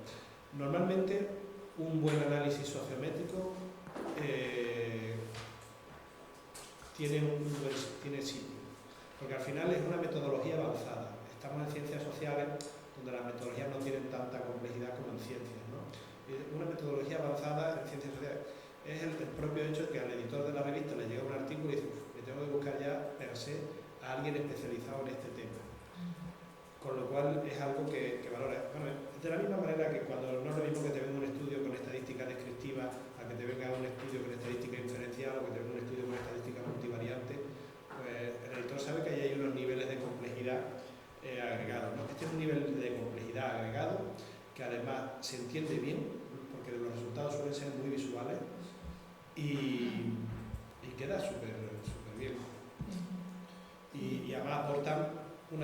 que antes no se estudiaba, que era la relacional. Sí. A mí una cosa que me preocupa en estas cuestiones es una pregunta bastante sencilla en realidad. ¿Tiene que haber un mínimo de interacciones de entradas para que el estudio sea válido? Porque si nosotros estamos analizando, en nuestro caso trabajamos análisis de generación de conocimiento en cibercomunidades patrimoniales. Lo que nos estamos encontrando es que, pese a que, por ejemplo, una página en Facebook pueda tener muchos seguidores, cuando analizas lo que es la propia interacción, empieza a reducirse hasta un punto de que prácticamente solamente el 10% de los que siguen realmente hacen una relación social a través de la red para poder ser considerados humanos miembros de una cibercomunidad, y eso hace que el número de personas nunca supere prácticamente activas esas 150 personas que decías en una red pequeña. Pues claro, si ya nos vamos a analizar las relaciones y las interacciones de un bloque que son 150 personas como activos, al final yo no sé si para una publicación de alto impacto eso a nivel sociométrico es nada. Y entonces nos estamos yendo más a una metodología de buscar a esas personas, contactar con ellas, intentar entrevistarles cuando, en principio, nuestra influencia para ver, digamos, quiénes son los generadores y impulsores de esa cibercomunidad sería hacer un análisis sociométrico grande para, como en el caso de las chicas que con las que se quería visitar todo el mundo, veamos cuáles son esos impulsores y entrevistar a esos impulsores. Pero nos encontramos con que realmente no hay suficiente masa crítica y nos tenemos que ir a otro tipo de no lo sé. Bueno, como dije al principio, el análisis de redes sociales varía según los datos que tenga. Cuando tienes pocos datos es un análisis evidentemente antropológico.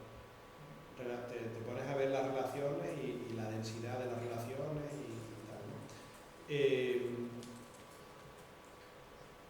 Pero puedes hacer cosas, puedes directamente preguntarle, puedes hacer una encuesta y preguntarle a las personas de las redes sociales, oye, mira, estamos pensando en nombrar a alguien de esta comunidad, tal, ¿te importaría indicarnos qué personas consideras que podíamos elevarlo de categoría dentro de la red social, de consejero, lo que sea?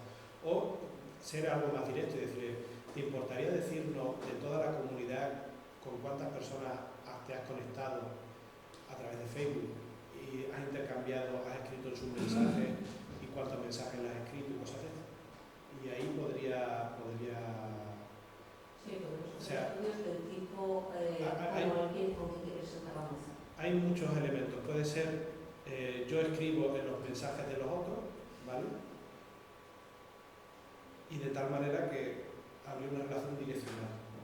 Y ahí podrías hacer una relación reticular interesante. Lo que pasa es que se te va a dividir la población en dos grupos, en tres, los que no escriben, ni ¿El 90%? El 90% a los que no participan, que están ahí tragando. Claro, lo ideal sería ver esa gente que lee, porque a lo mejor hay gente que está, yo estoy en muchos grupos, estoy con 30 grupos de Facebook, y estoy seguro que hay grupos de Facebook que ya no entro, porque como no entro, Facebook ni me lo muestra. Ver cuáles son verdaderos y cuáles son falsos. Y dentro, pues, quién escribe en los tal. Y esas son las relaciones reales, porque lo demás es, dentro de una red social, pura observación. Yo tenía un amigo que llevaba 5 años en el grupo de WhatsApp, todos los amigos lo querían echar, echado ya, que nunca habla, y al final lo echaron. Y él veía los mensajes, pero nunca escribía. ¿Claro? Eso forma parte de la comunidad virtual. Pues también es bueno cuantificar esa realidad. Mira, tenemos una comunidad virtual de 100 personas, de las cuales contenidos generan tanto, de los cuales después hay unos pocos que generan contenido. Después hay un grupo mayor que no solamente no genera, aparte de generar contenido, interactúan con el contenido que generan los otros. Y después hay otros que aparentemente no entran. Por eso es que, y tú te vas haciendo tu círculo de proximidad y te queda muy bonito y muy bien. Entonces tienes una idea de la densidad de la red y tienes una idea de la... Y después puedes hacer experimentos. Puedes hacer esa foto antes, hacer un experimento para incorporar una dinámica de sociabilidad o incorporar nuevos materiales, a ver si eso tiene repercusión en la dinamización de la red. Y de repente tienes un experimento social controlado por un estudio sociométrico. Yo tengo un par de preguntas. La primera es relacionada a lo que comentas. Precisamente nosotros llevamos un experimento que todos los jueves llevábamos los jueves de puzzle a una dialéctica escrita. Entonces esa parte aplicativa de la dinamización sí que nos hacía ver cómo iba creciendo, ¿no? la cuenta del grupo, íbamos alimentando y demás. A la hora de establecer este tipo de sociograma tal, el propio algoritmo y la inteligencia artificial de alguna forma nos permite hacer ese esquema en directo, es decir, yo pongo la red social tal cual ha sido, pregunto, ¿hay más posibilidades con los algoritmos y con la inteligencia artificial de investigar? Seguro que sí, yo no sé hacerlo, pero conozco a la persona que sabe hacerlo, que es una mujer que está casi jubilada, una fiera, que hace muchas cosas de Twitter y tal, y estudio programación en los años 80. Y luego tengo otra pregunta más.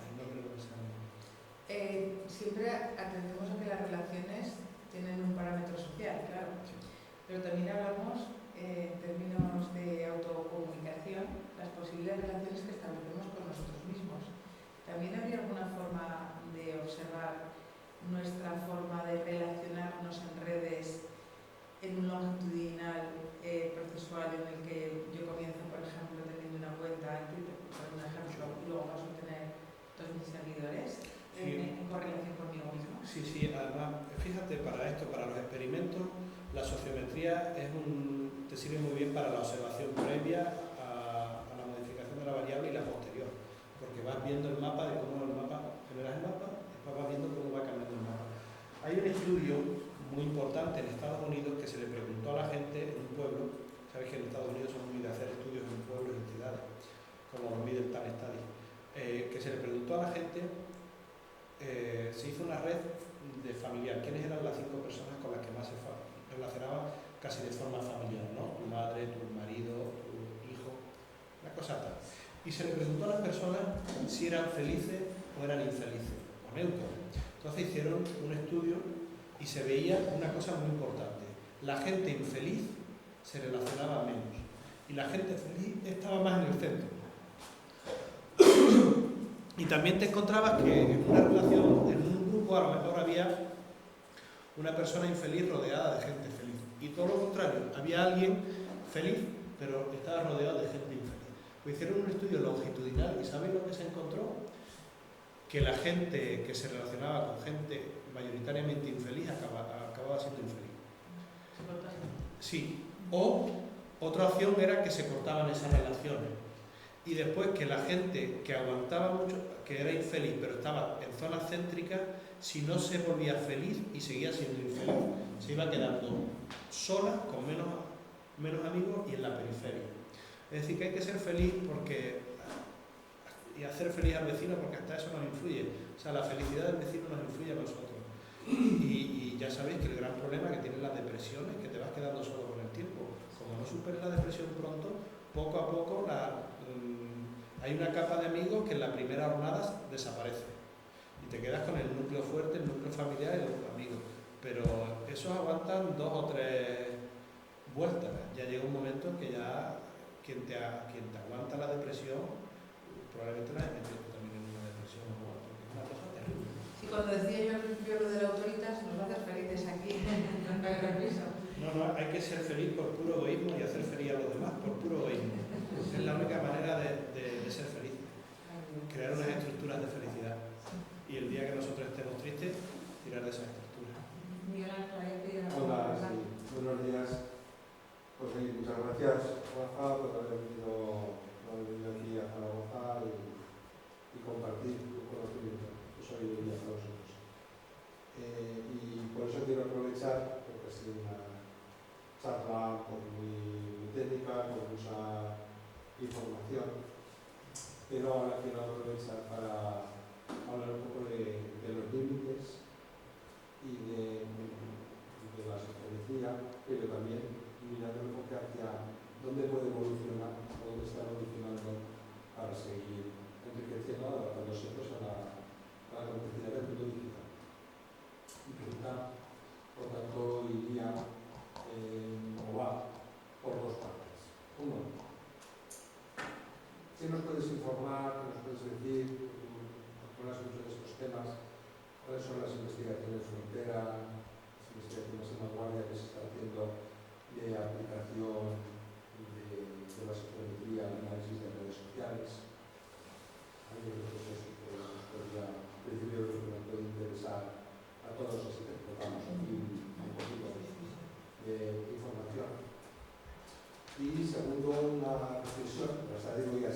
sea con fulanita, pues me creo va más con una persona o con otra. Pero voy a utilizar el ejemplo de respuesta. Un grupo WhatsApp no es tal, un grupo WhatsApp no es tal si no tiene como mínimo un espía. Es decir, y muchas veces en los grupos WhatsApp se sabe quién es el espía. Precisamente lo que se utiliza es a ese espía para conseguir una mayor difusión de los mensajes que sabes que van hacia otros grupos WhatsApp o hacia otras personas que tienen esa capacidad de difusión. Entonces, eso que en el mundo físico es fácilmente detectable, en el mundo de las redes no es tan fácilmente detectable. Pero no solamente existe, sino que precisamente la tecnología lo que ha hecho es que exista todavía más, que se potencie todavía más. Entonces, ¿cómo se integra en el análisis esa realidad? Es decir, porque muchas veces podemos decir, bueno, pues entonces el líder de este grupo, de esta red social, son estos y estos porque son los que más interactúan. El ejemplo que has puesto por un poquito para vender las entradas. Pero claro, todo eso tiene un mundo, conexiones hacia el mundo exterior. Y cuando se está en una, claro, estos trabajos proceden de una residencia de traslado de estudiantes, pues por lo tanto allí las interacciones son muy mínimas, ¿no? Sí, pero en el mundo de las redes sociales, pero a lo mejor las estudiantes estudiantes tienen familia que se conocen y hay unas relaciones fuera. Es decir, en el mundo de las redes sociales, como bien sabemos, no son islas, son archipiélagos. ¿Vale? Entonces, son muy importantes las conexiones entre estas islas. Eso, por ejemplo, es fundamental para los asuntos de comunicación, para publicidad ya, digamos, y en comunicación política, pues es que la clave es no quiénes son los que más interactúan, sino esos prescriptores ocultos que envían a sus otras. Bueno, entonces, resumiendo esas dos ideas, cómo se integra la complejidad de las redes sociales, esa sería la pregunta, que es lo que se está haciendo. Lo otro era pues, un ejemplo, más como otros más. Miguel Ángel, el problema de fondo es la complejidad de las ciencias sociales. Es decir, nosotros cuando vamos a hacer un análisis de redes sociales identificamos una relación que creemos que tiene significado entre todas las posibles, que son miles. Entonces, nos quedamos con una dimensión, pero dimensiones hay tantas. Es un problema de herramientas. Tenemos unas herramientas pensadas para medir un tipo de complejidad. Está surgiendo otro tipo de complejidad y esa era la pregunta. Es decir, la palabra es complejidad. ¿Qué otras herramientas? La palabra es complejidad. Hay quien piensa que la realidad social o la realidad económica es una suma de sumas y no es otra dimensión, es otra esfera. ¿No? O sea, es complejidad, es pura complejidad. Por eso las ciencias sociales no llegan a verdades absolutas. Somos capaces de predecir probabilísticamente, pero no. O sea, tú no sabes qué pasará con un niño que surge en un ambiente, si llegará a la universidad. No lo sabes, probabilísticamente lo puedes predecir, pero no lo sabes al 100%. Y además, por ejemplo, cuando se estudió el tema de la criminalidad, hay un estudio que es How to Make, donde la traducción es donde surge el crimen, o la cocina del crimen, algo así. Un estudio en el que decía por qué los niños se convierten en criminales. Se dieron cuenta que principalmente era por cuestiones estructurales, principalmente por la relación con si tenían o no tenían padres, sobre todo madres, si su madre los podía cuidar o tal, si se relacionaban con otros niños, criminales o no criminales, no se sabe. Es decir, sabemos que las relaciones importan mucho. El problema es que en la sociometría, cuando nosotros nos dedicamos a hacer estudios relacionales, solo podemos estudiar unas pocas relaciones, que son aquellas que tenemos capacidad para identificar, pero hay muchas. Hay relaciones de todo tipo. Mira, hay un tío en internet que se parece mucho a ti y nosotros no lo sabemos, pero Amazon sí lo sabe. Y Amazon sabe que compra las mismas cosas que tú, que de la misma forma que está comprando una serie de libros de unos temas concretos, después en Prime Video está viendo una serie de películas. Entonces, estructuralmente te parecen mucho a ese tipo. Y cuando ese tipo compra algo que tú no has comprado, a ti te dice, te recomiendo que compres este libro. Se está utilizando mucho el análisis sociométrico para hacer propuestas de consumo, tanto para comprar o para escuchar canciones. Porque un día de repente YouTube te recomienda una canción que tú nunca habías escuchado y de repente te gusta, porque hay otros tipos con perfiles de consumo como tú que lo están usando. Y ellos han generado una red y te tienen conectado con ese tipo que tú no conoces, que probablemente un día lo conozcáis, os tomaréis una cerveza y lo llevaréis súper bien, o todo lo contrario, te molestará tanto que se parezca a ti. La empresa privada está utilizando la sociometría muchísimo gracias a las redes sociales. Y gracias a las redes sociales te conocen. Y dice, yo no sé qué partido vota Miguel Ángel, pero hay un tío en Facebook que se parece mucho a Miguel Ángel que vota o que declara esto. Pues yo ya a Miguel Ángel le asigno este partido. Eso se está haciendo. Y es una cuestión de relaciones reticulares avanzadas. Podemos hacer muchísimas cosas de eso. El problema es que como toda aproximación a la realidad social se queda corta, porque los métodos son limitados, tanto la estadística como los métodos cualitativos, como otros métodos como la propia sociometría es limitada, porque esto no es la realidad, esto es una percepción que nosotros tenemos de la realidad que más o menos, que es científica, pero como dice San Agustín, si tú piensas que tienes a Dios en la cabeza, eso no es Dios. Si tú piensas que esto es la realidad, si las técnicas sociométricas nos llevan a la realidad, la realidad social es mucho más amplia que la... Entonces, el problema es lo que tú has dicho, es la complejidad. Esto no es ni más ni menos que una gota de un poco de arena de lo que es la ciencia social, que es una playa. Sí, es una cata que es muy limitada. Desde la técnica. Sí, un instrumento, pero claro. Lo importante es que te hace ver que la realidad es mucho más compleja y que tú cogiendo una dimensión se te están cruzando otras dimensiones. Cuando tú coges la dimensión de las tesis doctorales y te das cuenta que se te están metiendo las relaciones de amistad, que se te están metiendo las relaciones, y dices, esto es una hipercomplejidad. Estoy cogiendo una sección súper fina, pero esto es una hipercomplejidad. Y aquí habría que cruzar. Entonces, pues te quedas con aquellas secciones, aquellas capas que crees que son, primero que puedes abarcar y que crees que son más significativas. Porque al final el gran problema es que esto es inabarcable. Y obviamente la sociometría, la UNE es muy fácil de hacer triangulaciones con otras metodologías. Y entonces, por ejemplo, te pones a calcular el valor degree o te pones a calcular la intermediación que tiene cada persona en la red y a lo mejor la comparas con el índice H y haces estadísticas bivariantes y te encuentras que hay una correlación. Pues aquí hay una correlación.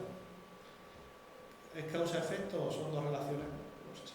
Pero desde luego es una técnica que te permite meterle mano a algo de la ciencia social que es importante, que es los aspectos relacionales y estructurales, que otras aproximaciones no le meten mano. Y que en ciertas cuestiones es fundamental. Sí. Otra cosa, además está teniendo mucha relación incluso con nuestro grupo, con Fuji, y con y Alfonso, que creo que comparte pues también nuestra idea de paradigma relacional. Sí. Cuando me ha llamado la atención, cuando yo también he tenido, en algún momento de mi vida también he tenido el pecado de la bibliometría y de la geometría, ¿vale? Lo que pasa que no me engancho como para convertirlo ya casi en vicio, ¿no? Y me ha sorprendido mucho cuando hablabas del factor medio, ¿no? Es una de las bases de la geometría. Entonces me ha traído a la mente otro, como es un seminario comparto, que es el principio Mateo. El principio Mateo, yo creo que está mucho en la base del factor relacional. Sí.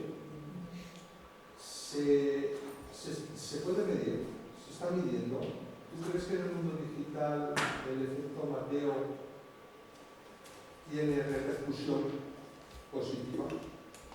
Es decir, el efecto Mateo, para quienes así recordároslo, es como decía en el Evangelio de San Mateo: a quien más tiene, más se le dará, y al que menos tiene, hasta lo que no tiene, se le quitará. El dinero llama dinero. Entonces eso se utiliza mucho en las referencias pictográficas, porque el que es más quitado generalmente tiene que ser quitado. Entonces, nosotros, es decir, un poco la idea sería: quien tiene más capacidad de relaciones, aumenta muchísimo más las relaciones, y por tanto estamos yendo hacia un mundo, en el mundo digital, en el que tiene dificultades para relacionar, cada vez generan mayor aislamiento hasta que es expulsado de las redes sociales y por tanto de muchos tipos de interrelaciones. Ya no estamos hablando de las de amistad, estamos hablando pues, de académicas, sociales, pues todo el mundo está pasando en las redes. Si eso pasa en las referencias biológicas, es el principio Mateo, también está pasando en las redes. Depende del tipo de relación. Hay relaciones recíprocas con un límite. Es decir, yo tengo ya muchos amigos, yo no puedo tener más, porque no puedo atender a más amigos. No sé si os pasará a ustedes.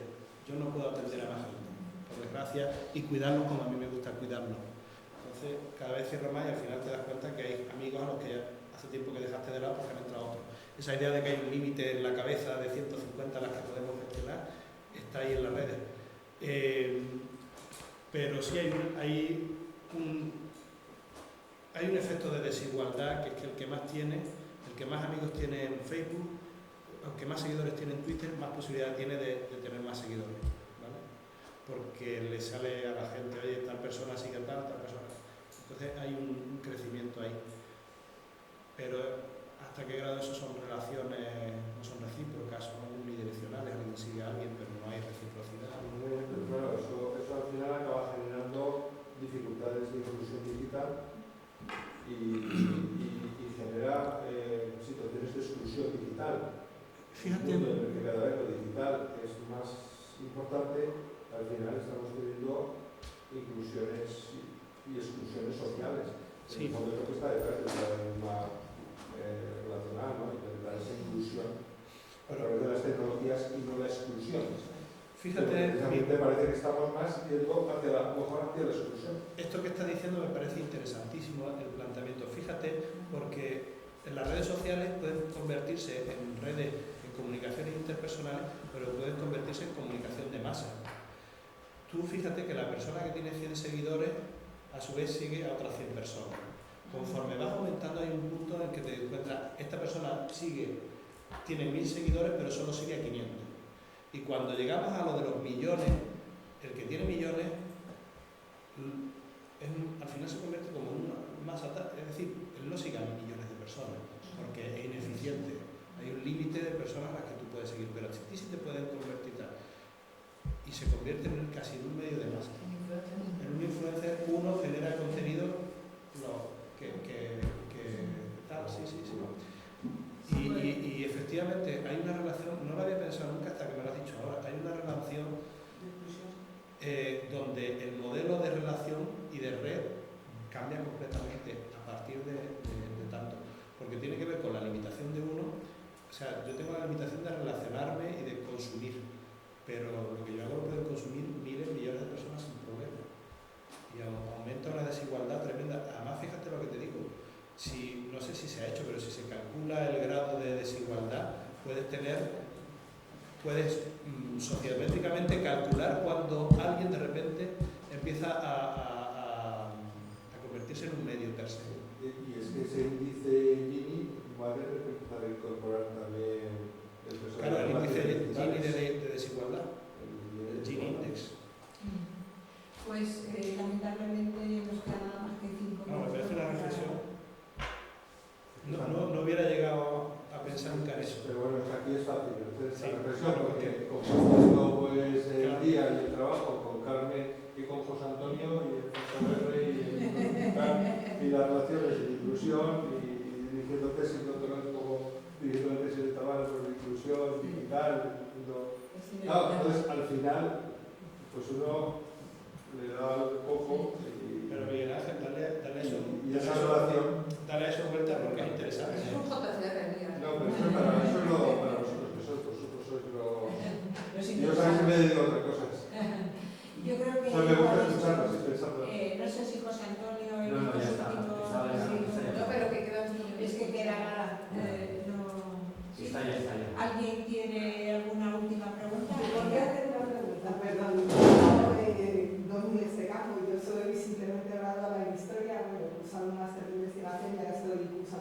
profesorado en secundaria, pero sí que me parece muy interesante porque nosotros, por ejemplo, yo ahora he lanzado un proyecto para difundir y divulgar la historia que se lo comentaba a Carmen, y entonces sí que en relación primero con lo que decían de los grupos de WhatsApp, yo porque conozco a gente adulta y tal de estos días que he estado participando en las clases en el instituto, y es muy difícil porque hoy en día también utilizan un tipo de lenguaje que va a la onda con que son nativos digitales, quiero decir, utilizan sus propios códigos. Es súper difícil analizar o descubrir también situaciones conflictivas o de bullying o de situaciones que les llevan a extremos, ¿no? Hoy en día que hay que controlar un poquito más. Pero ya dejando eso aparte, en el tema de las redes, por ejemplo, a mí me ha ocurrido que ha habido redes sociales que sin ni siquiera tener la ubicación del lugar en el que he estado, me aparecían las personas a lo mejor con las que había estado. Me resulta llamativo que eso sea así, es como si de alguna manera estuvieran controlando lo que yo estoy haciendo en cada momento. Y además, por ejemplo, yo cuando he lanzado este proyecto me he dado cuenta de que hay personas que son historiadores como yo, no tengo muchos seguidores de momento, pero son personas que han estudiado la disciplina y que me siguen. Cuando has dicho antes lo de dime con quién hablas y te diré quién eres, el profesor Corral en clase muchas veces nos ha dicho dame un punto de apoyo y moveré el mundo, que decía Tigres. Entonces yo muchas veces me he liado por eso. Entonces sí que en relación a lo que decían de que hay muchas personas que están lanzando su imagen en redes, tienen muchos seguidores, pueden convertirse en influencer, pero también a veces también nos debemos de plantear que una persona que a lo mejor tiene pocos seguidores, pero esos seguidores son muy válidos y muy buenos, también puede tener un fuerte potencial a la hora de seguir adelante, perdón. Sí, no lo he dicho, pero claro, las redes te interesa poco y bueno. O sea, tener muchos contactos, muchas tareas. Es como las amistades. Esto es como todo. Pues yo tengo en Facebook un montón de gente que me sigue académicamente y tal, pero a mí lo que en el fondo me interesa es la gente académica buena que publica temas que a mí me interesan y tal. O sea, que tú dentro de las redes quieres llegar a, obviamente dejas que otros lleguen, me da igual, ¿no? Pero, pues como todo, cuando escribimos un artículo, realmente de toda la población queremos que nos lean 5. Y si tenemos contacto con esos 5, el resto no nos sobran, pero casi. Hay un artículo muy bueno sobre las redes genealógicas en la Florencia de los Medici, de cuando se hizo la conspiración de los Pazzi para matar a Cosme de Medici. Entonces eran como las familias de Florencia se relacionaban entre sí porque habían tenido intercambio bodas.